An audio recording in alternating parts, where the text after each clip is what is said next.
Pada tahun kelima Hijriah, benih-benih permusuhan di Jazirah Arab kepada Rasulullah mulai bermunculan. Pemicunya adalah sekelompok pemimpin Yahudi Bani Nadir yang sebelumnya telah diusir dari Madinah karena pengkhianatan mereka.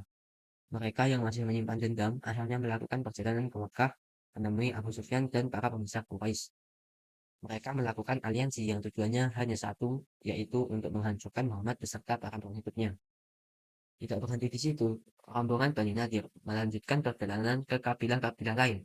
Salah satunya Bani Rotofan dengan tawaran yang menggiurkan, yaitu 1 tahun penuh hasil panen kurma Khaybar. Maka terbentuklah pasukan sekutu antara Quraisy, Rotofan, dan suku-suku kecil lainnya, atau dikenal dengan pasukan Ahzab. Dengan jumlah total 10.000 prajurit, sebuah angka yang belum pernah terdengar sebelumnya.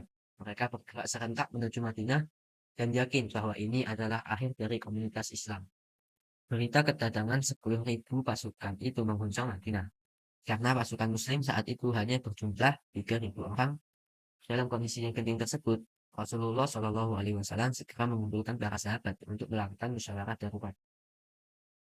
Di tengah kebingungan dan ketakutan kaum Muslim, seorang sahabat dari Persia bernama Salman Al-Farisi angkat bicara. Dia mengusulkan sebuah strategi perang yang sama sekali asing bagi mereka. Ya Rasulullah, di negeri kami, jika kami dikepung dan takut akan serangan kavaleri, kami akan menggali parit, katanya. Ide itu brilian. Kota Madinah di tiga sisinya sudah tertutup oleh pegunungan batu dan kebun kurma yang lebat, dan tidak mungkin ditembus oleh pasukan kavaleri. Hanya sisi utara yang terbuka lebar. Di sanalah parit atau kondak akan digali. Akhirnya saran tersebut dieksekusi. 3.000 pria termasuk sendiri Rasulullah Shallallahu Alaihi Wasallam bahu membahu untuk menggali parit kedalaman 3 meter dan lebar 4 sampai 5 meter. Mereka bekerja tanpa henti. Dengan keadaan logistis yang menipis, para sahabat sampai harus mengikatkan batu ke perut mereka untuk menahan rasa sakit akibat lapar. Disinilah mentalitas kaum muslimin teruji dan kaum munafik mulai mengeluh dan mencari-cari alasan untuk pulang. Di tengah penggalian, para sahabat menemukan satu batu cadas raksasa yang tidak bisa dipecahkan. Mereka melapor kepada Rasulullah mengenai hal tersebut, hingga beliau turun ke parit, mengambil kapak dan bersiap memukul batu itu dengan tangannya sendiri. Dengan hantaman pertama, batu itu retak. Beliau Shallallahu Alaihi Wasallam bersabda, Allahu Akbar, aku diberi kunci-kunci Syam. Hantaman kedua, batu itu pecah, lebih besar. Beliau bersabda lagi, Allahu Akbar, aku diberi kunci-kunci Persia. Hantaman ketiga, batu itu hancur. Rasulullah kembali bersabda, Allahu Akbar, aku diberi kunci-kunci Yaman. Beliau justru memberikan kabar gembira tentang kemenangan yang akan benar-benar terjadi di masa depan. Tepat saat parit selesai, pasukan Ahzab tiba. 10.000 prajurit itu berhenti di tepi utara Madinah. Mereka terperangah.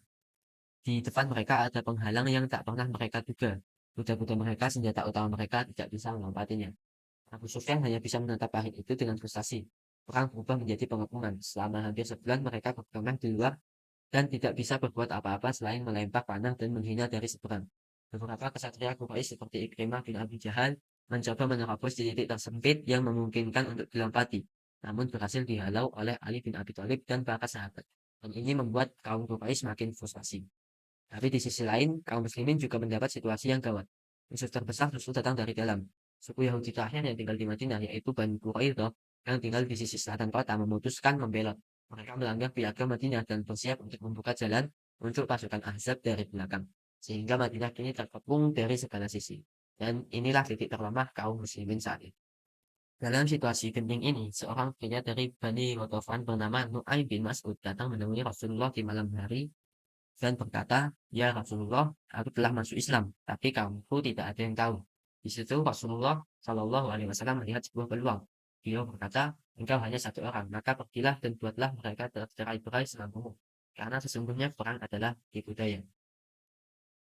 Nuaim bin Mas'ud lalu memperingatkan kepada Bani Quraidah di Madinah dan berkata, Quraisy dan Ghatafan sudah hampir menyerah dan akan segera pulang. Jika pengepungan gagal, mereka akan meninggalkan kalian sendirian menghadapi Muhammad. Maka, untuk menjamin keselamatan kalian, jangan ikut berperang sampai kalian menahan beberapa pemimpin Quraisy dan Ghatafan sebagai sandera atau jaminan. Ini akan memaksa mereka tetap tinggal. Selanjutnya, Nuaim menemui kedua pemimpin suku Quraisy dan Bani Ghatafan dan menyebarkan berita yang sebaliknya.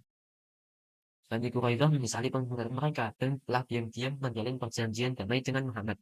Sebagai bukti itikat baik, mereka akan menyergap dan menyerahkan beberapa pemimpin kalian kepada Muhammad untuk dieksekusi. Dia kemudian melanjutkan, Waspadalah jika Quraidah meminta sandera dari kalian. Ketahuilah bahwa rencana pengkhianatan mereka sedang dijalankan. Ketika para pemimpin Quraisy dan Ghatafan kemudian mengirim utusan kepada Bani Quraidah meminta mereka segera menyerang Madinah. Bani Quraidah yang sudah diracuni oleh Nuaim sebelumnya menolak sambil berkata, kami tidak akan bertempur sampai kalian menyerahkan beberapa pemimpin kalian sebagai sandera. Mendengar permintaan sandera Quraisy dan Ghatafan serentak berteriak, Nuaim bin Mas'ud benar, mereka sedang merencanakan pengkhianatan.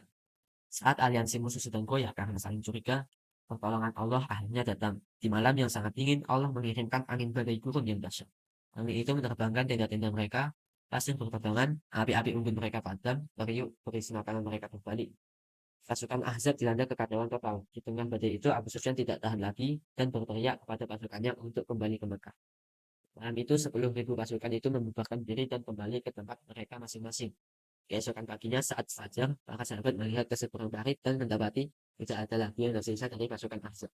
Disitulah Rasulullah berdiri dan bersabda, mulai hari ini kita yang akan mendatangi mereka, bukan mereka lagi yang mendatangi kita.